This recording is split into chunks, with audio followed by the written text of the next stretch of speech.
Well, Sonia and Darren, good evening. You know, when you speak with Stamford representatives that came to the capital city today, it is clear that the Badger tragedy is still a great source of sorrow for them. In fact, the mayor telling me today that if the family only would have had a few minutes more of a warning system, this story would have been much different.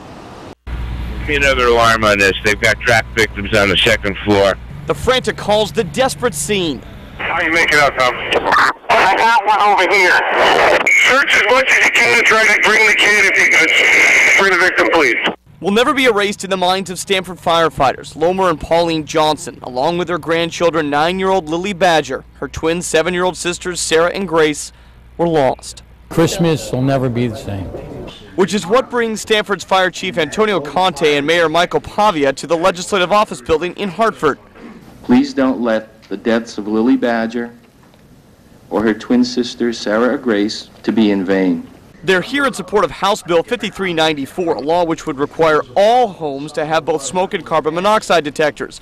Madonna Badger's Victorian house did not have working detectors at the time of the fire.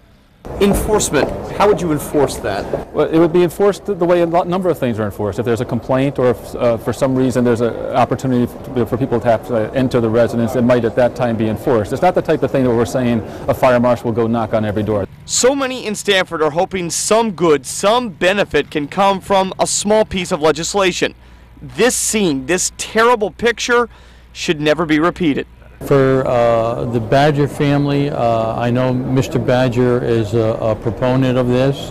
I have not talked to Mrs. Badger since Christmas Day, but I think it would mean a lot to them. I really do. I can tell you the room that this was discussed in today, the Legislative Office Building, was just silent as the chief was recalling the events of that day. Meanwhile, the chief telling me that we should also not forget those who lost their lives after the October nor'easter, because that is when those who had turned on generators, some folks we remember died of CO poisoning, and had CO detectors been in the house, well, again, it would have been a much different story. We're live in Hartford tonight. Jamie Muro, News 8.